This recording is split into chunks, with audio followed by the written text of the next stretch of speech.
Hello दोस्तों, कैसे हो सब। दोस्तों स्वागत है आपका मेरे चैनल लर्निंग प्लस में। दोस्तों 2 दिन के रेस्ट के बाद मैं आपके लिए एक बहुत ज़्यादा इंपॉर्टेंट टॉपिक पर वीडियो लेकर आया हूँ। ये टॉपिक आपका रिक्रूटमेंट प्रोसेस का सबसे लास्ट स्टेज होता है, मेडिकल। मेडिकल के लिए मुझे बहुत से कैंडिडेट की कॉल आती थी, व्हाट्सएप आती थी कि सर हमें मेडिकल के बारे में बताइए, पर उस टाइम मेरे पास कोई इन्फॉर्मेशन नहीं थी उनके साथ शेयर करने के लिए।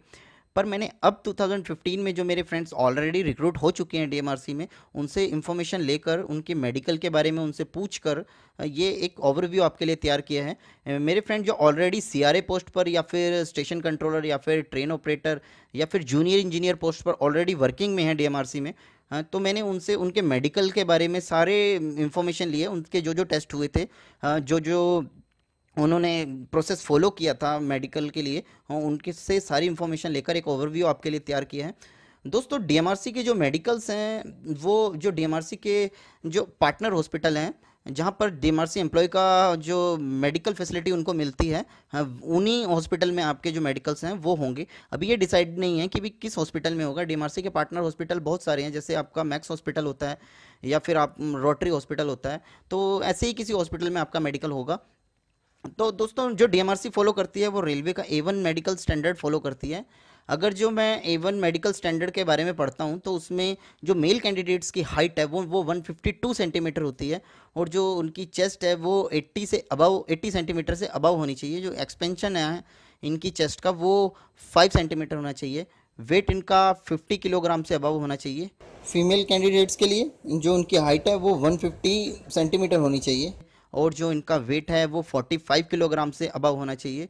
दोस्तों जितने भी आपके टेस्ट होते हैं डीएमआरसी मेडिकल के टाइम, सभी जो डिजिटल इक्विपमेंट से होते हैं, तो गलती की कोई गुंजाइश नहीं होती है। पर फिर भी अगर जो कोई गलती हो जाती है तो आप री मेडिकल के लिए जो एप्लीकेशन है वो डाल सकते हैं।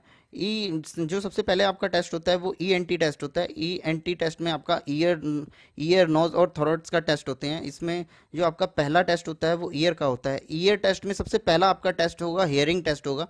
हियरिंग टेस्ट में आपको अलग अलग वॉइस सुनाई जाएंगी, जैसे आपको किसी भी बर्ड की आवाज़ सुनाई देगी, या फिर किसी भी ऐसे किसी गाड़ी की आवाज़ सुनाई देगी। वो उनकी जो साउंड होगी वो 30 dB के अंडर होगी, तो आपको वो सुनकर पहचाननी है कि ये किस चीज़ की आवाज़ है। ठीक है दोस्तों। वैसे ही जो आपका नोज़ का टेस्ट होता है, वैसे ही आपका गले का कोई टेस्ट होता है। आइस टेस्ट आपका सबसे ज़्यादा इंपॉर्टेंट टेस्ट इसमें माना जाता है। इसमें जो आपका आई विज़न है जो 6/6 होना चाहिए। जो रेलवे का A1 स्टैंडर्ड है उसके अकॉर्डिंग जो आपका होना चाहिए वो विदाउट ग्लासेस होना चाहिए। सबसे पहले जो आपका आइस टेस्ट होता है वो विज़न टेस्ट होता है। आपको 4.8 से 5 मीटर तक की दूरी की चीज़ें दिखाई जाएंगी, और उनसे वो चीज़ आपको देखकर पहचाननी होगी। रीडिंग टेस्ट में आपको 8 से 15 मीटर तक की दूरी की चीज़ें दिखाई जाएंगी, और उनके आपको पहचानना होगा कि इस पर क्या लिखा है। रीडिंग टेस्ट में आपको लिखा हुआ देखकर पहचाना होता है। अगला टेस्ट जो आपका होता है वो फंडस टेस्ट का होता है। एक ड्रॉप आपकी आंख में डाली जाएगी, और उससे आपका पता चल जाएगा कि आपने कोई ऑपरेशन करवाया है या फिर कोई लेजिक ऑपरेशन करवाया है। तो सारे ऑपरेशंस का फंडस टेस्ट में पता चल जाता है। कलर विज़न के बारे में आपका अगला टेस्ट जो होता है वो कलर विज़न का होता है। आपको अलग अलग कलर दिखाई देंगे, आपको कलर देखकर पहचानना होगा कि कौन सा कलर है। ठीक है दोस्तों। अगला जो टेस्ट होगा आपका नाइट ब्लाइंडनेस टेस्ट होगा। जो अगला टेस्ट होगा वो रेटिना टेस्ट होगा। एक सबसे ज़्यादा इंपॉर्टेंट इसमें फॉगिंग टेस्ट होता है। फॉगिंग टेस्ट इसमें आपका होता है।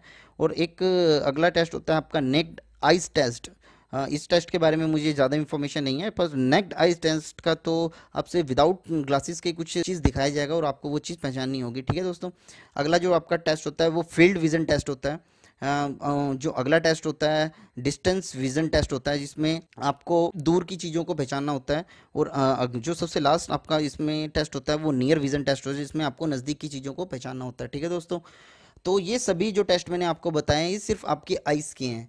जो आगे जिन दोस्तों ने लेजिक करवाया हुआ है या फिर कोई और ऑपरेशन करवाया है इसका, तो दोस्तों ऐसा वैसे कहीं लिखा नहीं है कि लेजिक अलाउड नहीं है, पर A1 स्टैंडर्ड के अकॉर्डिंग अगर जो आपका लेजिक टेस्ट है तो वो अलाउड नहीं होता है। ठीक है दोस्तों। वैसे ही मैं जो आपका अगला टेस्ट होगा वो फुल बॉडी चेकअप होगा। उसमें आपके लंग्स टेस्ट होंगे, आपका हार्ट बीट टेस्ट होगा, स्टोन टेस्ट होगा, अपेंडिक्स टेस्ट होगा, स्पीच टेस्ट होगा, स्किन डिजीज टेस्ट होगा, और आपके ear nose eyes joint test होगा, एक पाइल्स टेस्ट होगा आपका, हेड इंजरी टेस्ट होगा, और आपका एक्सरे होगा, सीटी स्कैन होगा, ईसीजी होगा, ट्यूमर टेस्ट होगा, आपका यूरिन टेस्ट होगा, ब्लड टेस्ट होगा, अस्थमा टेस्ट होगा।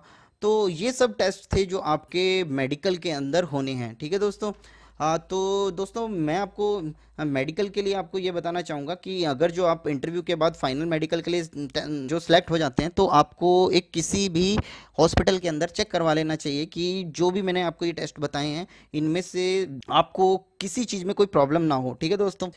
मैं एक चीज़ और बताना चाहूँगा कि रेलवे का A1 स्टैंडर्ड है, उसके अकॉर्डिंग जो आपकी आइज़ हैं विदाउट ग्लासेस, मैंने जो रेलवे का मेडिकल स्टैंडर्ड था वो उसके बारे में स्टडी किया तो विदाउट लिखा था। तो कैंडिडेट्स जिनके ग्लासेस हैं तो उनको मेडिकल के लिए जाना चाहिए। ऐसा नहीं है कि जो DMRC है, जो CRA पोस्ट के लिए है, कि थोड़ी बहुत छूट ना दे, तो थोड़ी बहुत तो छूट होगी कैंडिडेट्स को। तो अभी मेडिकल हुए नहीं है, पर मैंने जिनसे पूछा था उन्होंने बताया था कि थोड़ा बहुत तो हमें छूट मिलता है वहाँ पर। तो दोस्तों आपको अपना जो मेडिकल है वो ज़रूर देना चाहिए।